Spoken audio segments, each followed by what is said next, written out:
ashabihi ajma'in. La haula wa la quwwata illa billahil aliyyil azim. Rabbi shrah li sadri wa yassir li amri wahlul 'uqdatam min lisani yafqahu qawli. Amma ba'du, fa aqulu wa 'alallahi tawakkuli. Ma'asyiral hadirin, Bapak Ibu jamaah yang ulun muliakan, wabil khusus kepada tuan-tuan guru beserta seluruh pejabat pemerintah, pengurus masjid, para imam, dan orang-orang tua kita yang alhamdulillah dapat hadir dalam kesempatan malam ini yang sama-sama kita hormati dan yang kita muliakan.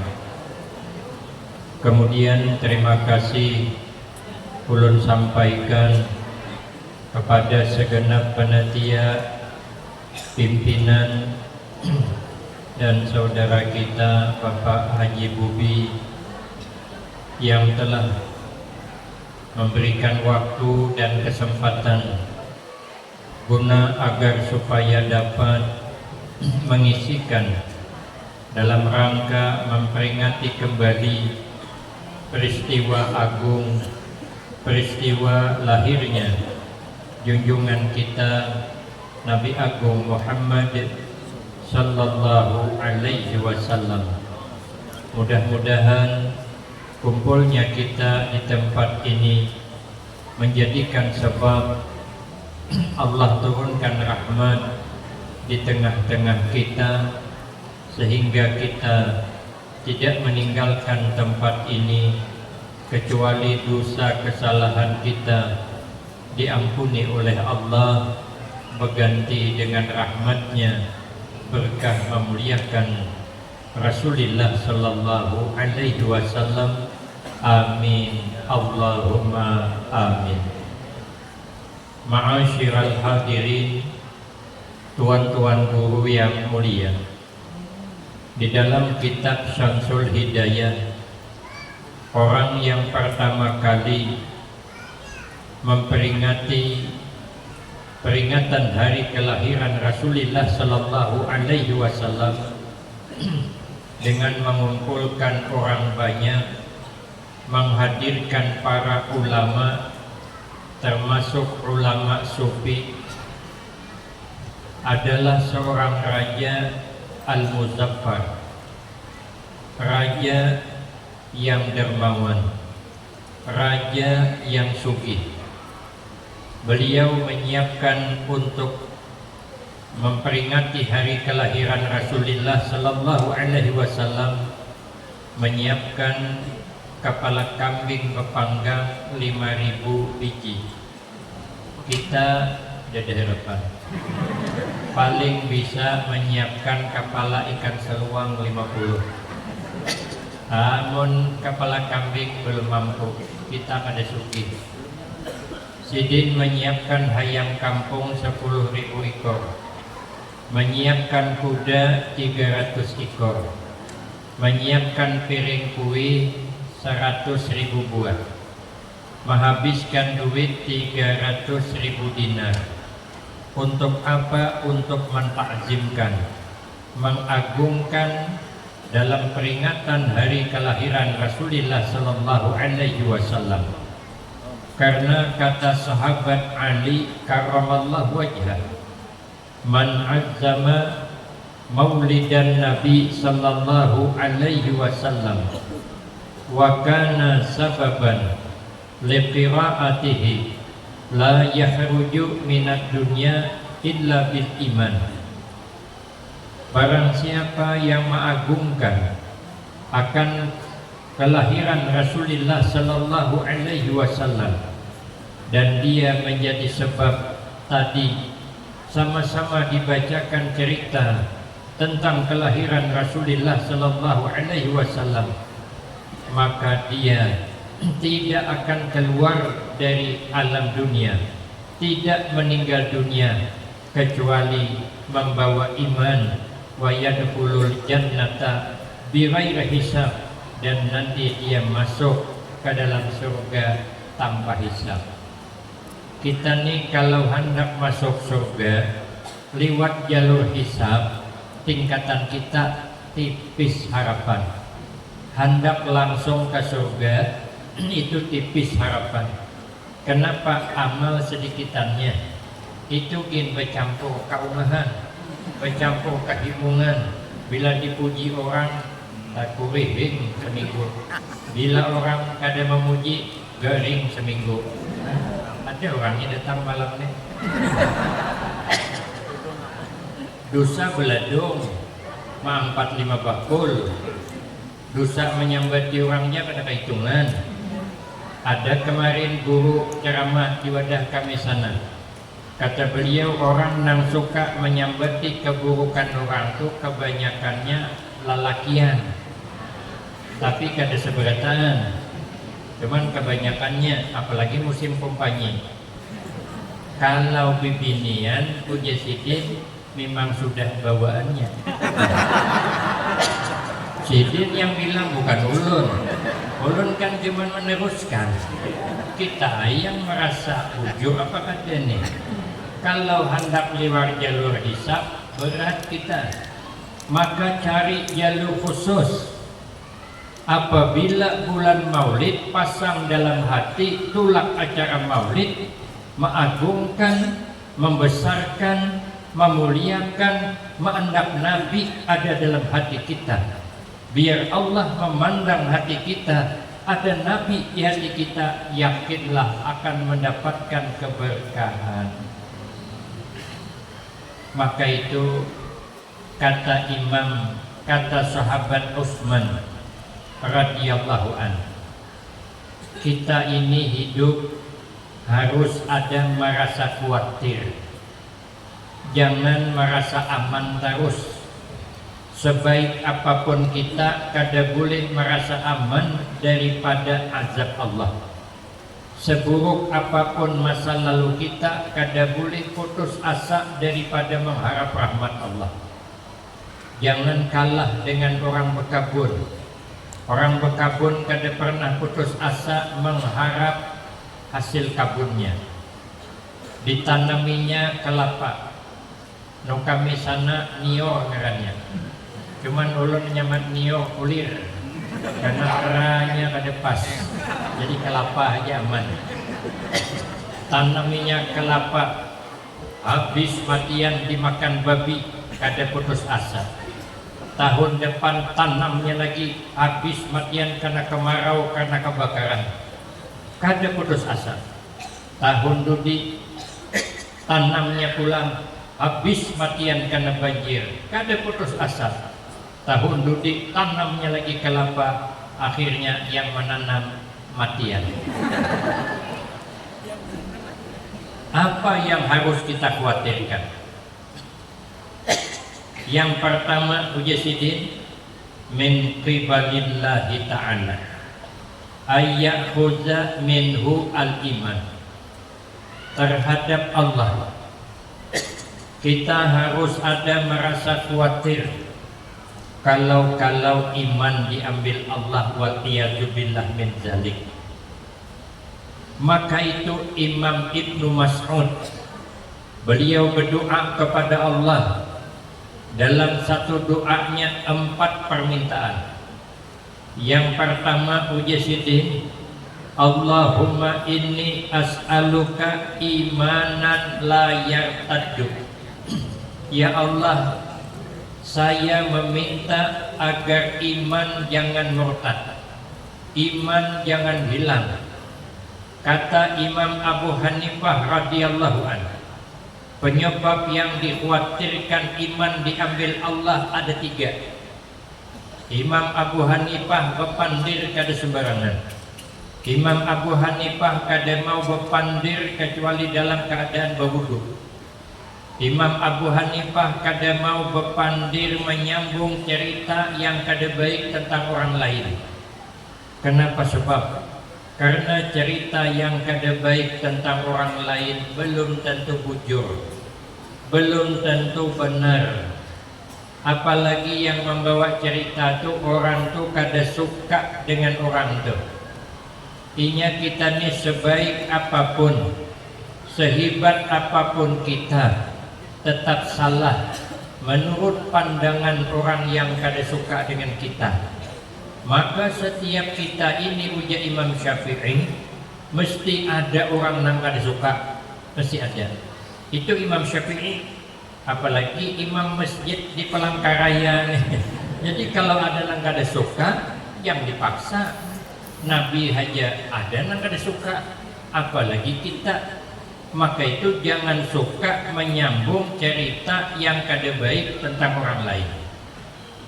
Ada kisah kawan ulun, orang Banjar, lewat di kampung orang kita Jawa, ada pengantinan. Orang Banjar bertakun, ya orang Banjar sopo sing manten kam? Siapa yang pengantin tuh? Ya orang Jawa boten ngertos, artinya kada tahu. Dikira orang Banjar ngaran pengantin itu boten ngertos. Orang Banjar boten ngertos pangkawin. Viral cerita di mana-mana. Ada pengantin namanya boten ngertos. Itu kan kada sesuai cerita dengan kenyataan. Minggu hadapan lewat pulang di kampung yang sama, ada orang kematian. Orang Banjar kembali bertanya, siapa yang mati kang? Yang orang Jawa boten ngertos. Pemalikam dia kesiannya, marasnya, hanya seminggu imbah kawin sudah mati. Kebanyakan minum keriting daing lo kulikamnya. Timbul fitnah. Kenapa selalu timbul fitnah di antara kita? Karena ada orang nang katujuk, nang suka menyambung cerita-cerita nang kada baik tentang orang lain, padahal gawian banyak. Kenapa maka maarat kesalahan orang kesana kesini? Makanya terjadi fitnah. Kita lah, jangankan mendengar dari orang, kita seorang memaham bisa salah. Ada kisah di kampung tuh, ada seorang suami takutan on bini. Ada mau ke masjid lakinya, pemamai nang bini, janang bini ikam ke ai bila kena ke masjid, ucat tokon cintong ya kan. Takutan juga nang laki ada cintong terbang ke dehi. Jadi itulah kai ke masjid. Rupanya Pak Ai ada baiknya. Kalau laki takutan awan bini bagus. Jadi kulir sedikit ke masjid, arai bini cintong lakas berjalan. Maka kita ini kebanyakannya takutan on bini. Ada satu saat pimpinan memimpin upacara, sudah habis upacara, ujar pimpinan, saya hendak tahu berapa banyak nang hadir ini nang takutan lawan bini. Silahkan ke sebelah kiri berkumpul.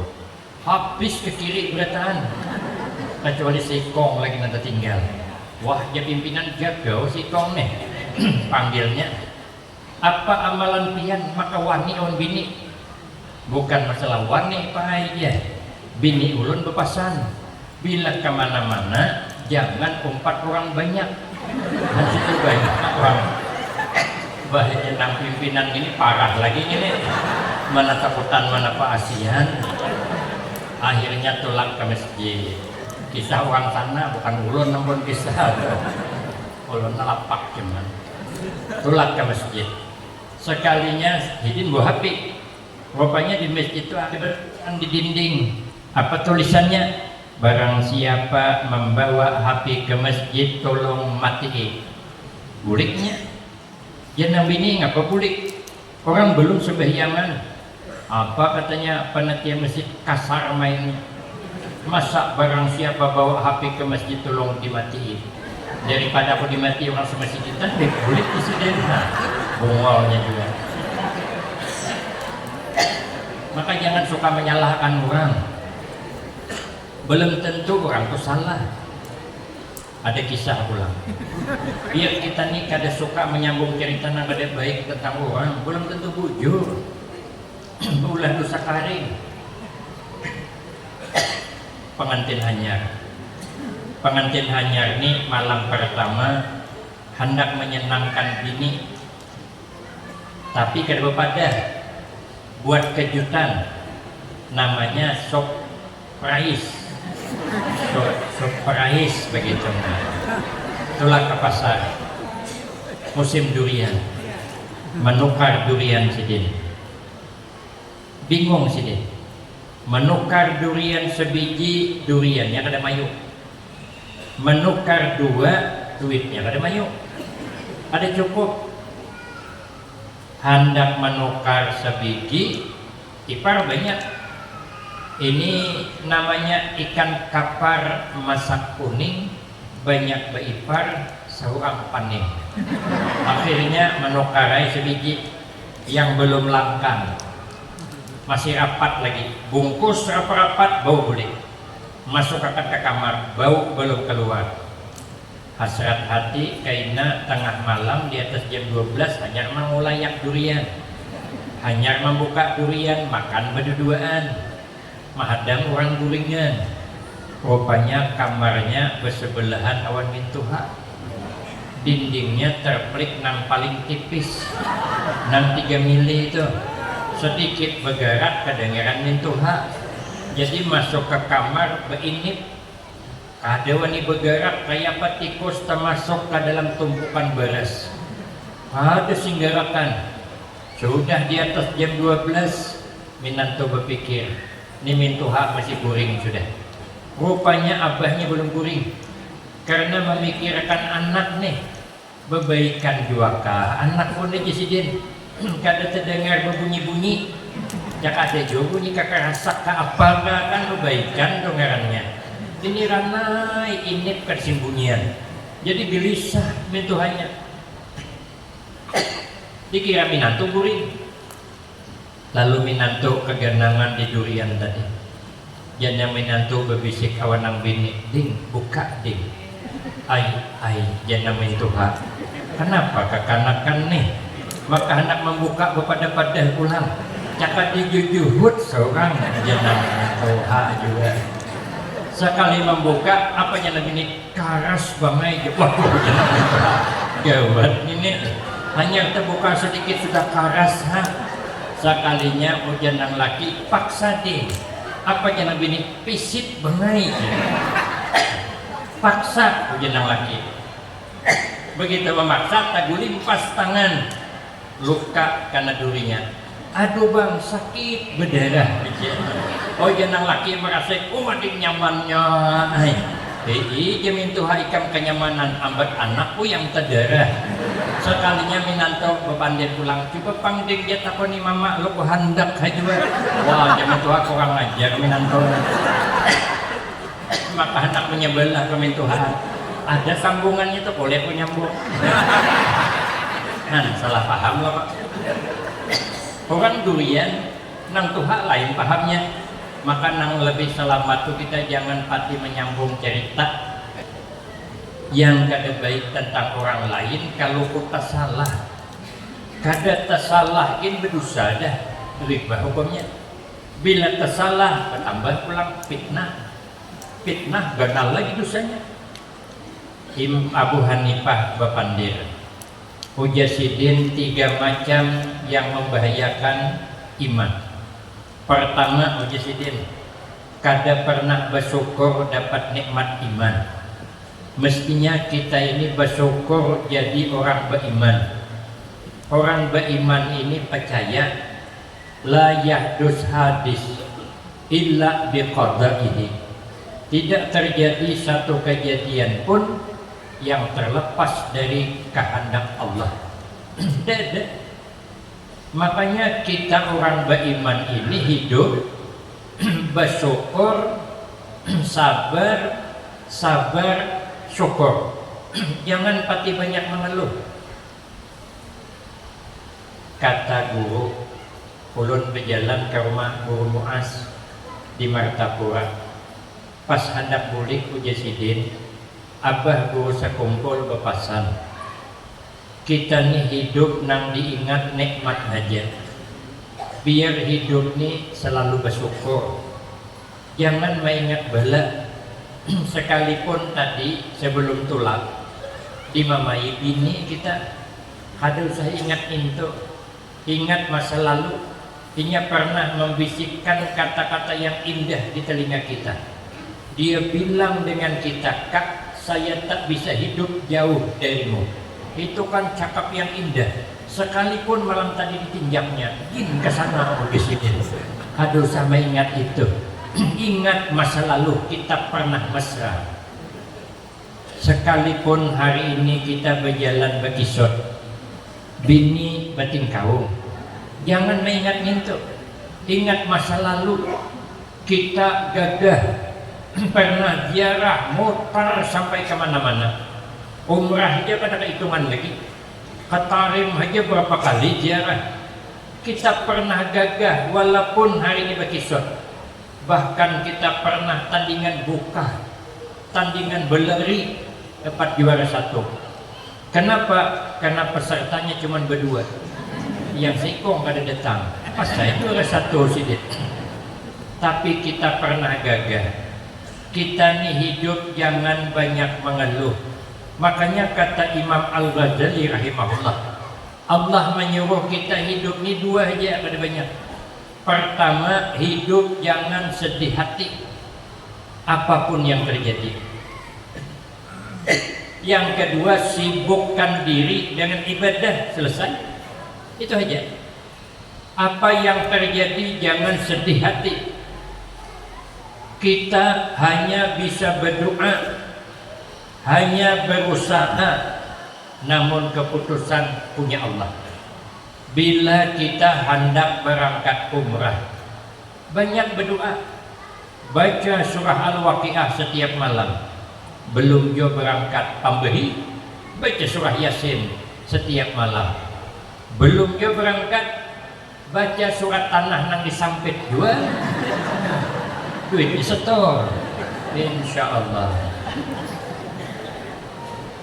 Bila kita nih hendak sugih, gampang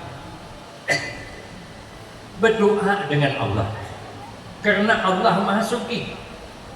Bertauhid dengan Allah, karena Allah tak pernah bangkrut. Allah maha kaya, maka itu minta dengan Allah amanah sugih. Minta dengan Allah, buka usaha, bekerja, dijaga, dan berharap husnuzan, baik sangka dengan Allah. Sekalinya bangkrut, yang sugih orang, jangan sedih hati. Mungkin kita belum masanya jadi orang sugih, belum gimana. Mungkin kita sampai masanya sugih aja, kayaknya aja. Kenapa kita sekarang tertinggal? Mungkin belum masanya. Inya buai nang apa aja nang belum masanya, jangan dipaksa. Bila dipaksa akibatnya kada baik. Behira belum masanya, itu jangan dipaksa. Habang muha mahajian kada keluar. Tapi kalau sudah sampai masanya, kada payah mahajian, lambat sedikit tak cirit di silawara juga kan. Jadi ibu-ibu kalau laki tuh sudah berusaha masih akan disugi-sugi sabar. Mungkin sempian, pak suami sempian itu masih masa penyamaran. Jangan minta cerai. Sekali minta cerai ternyata suami sempian adalah COO yang menyamar. Rupanya sidin pewaris piti Laguna rupanya. Kan nonton kan. Ulun habis kuota ulun berpalah. Aturannya 27 Agustus hanya habis.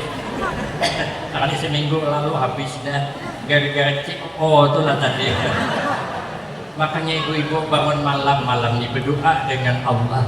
Ya Allah, mudahan suamiku membuka penyamarannya begitu. Dia bisa 20 tahun menyamar, ulun nonton bang dia tahu. Kita baik sangka ada kata bahasa, saya ya Allah meminta kupu-kupu, sekalinya kenapa kau beri saya ulat berbulu. Rupanya ulat berbulu ini dipelihara, lama-lama terbang menjadi kupu-kupu. Ternyata Allah tidak memberi apa yang saya pinta, tapi Allah beri apa yang saya inginkan. Ternyata kita ini perlu proses. Kadang mau berdoa langsung kabul. Kenapa? Karena kita orang jauh. Kita ini jauh, ilmunya jauh, amalnya jauh, hati kada dekat belum dengan Allah. Karena jauh maka perlu proses. Ada kisah pula, yang berkisah ini mati dia orangnya. Sekalinya orang ini bercita-cita hendak dapat bini perawat yang bungas S2. Seorang begana di Kabun, SD-nya kada tamat, nang dihendaki perawat S2 bungas akulah. Cuman pemuda ini ada modal, orangnya gagah, orangnya bungas, mirip ulun lagi anom.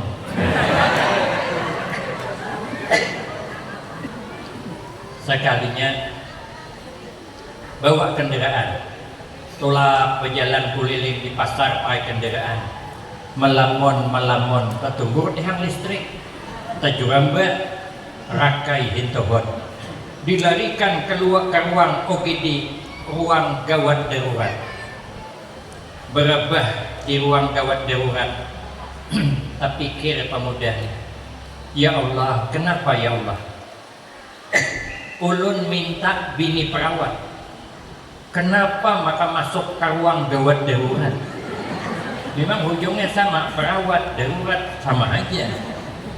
Sekalinya rupanya diperiksa dokter, lukanya serius, kada boleh dibawa bulik, harus menginap beberapa malam.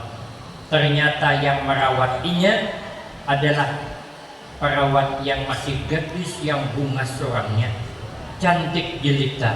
Yang memasang perbannya itu perawat, yang menyuntikkan jarum ke infus itu perawat, yang menanya kabar setiap hari itu perawat. Akhirnya lama-lama dia merasa nyaman dengan perawat. Perawat pun akhirnya merasa nyaman dengan pasien. Sudah wagas hendak bulik, berhuruf nomor HP. Akhirnya beris-imisan, berteleponan, berkenal-kenalan, saling bertemu, akhirnya melamar, menikah. Itu pernah terjadi. Di mana? Di TikTok. Mana ada di Pelangkaraya nih. Mimpi. Mama itu di mana? Aku ini nonton juga. Apa lalu? Maka itu kita baik sangka saja. Sehebat apapun kita, tidak ada yang bisa lari dari takdir Allah. Ada kisah, biar kita ini jangan sedih hidup. Marahan minyak larang ada bapak. Ada nang murah minyaknya habis. Marahan, bawa gembira aja. Rupanya di zaman dulu ada orang pandai meramal nasib orang. Menurut ramalan orang ini, anak orang ini ada tanda-tanda mati disambar buaya.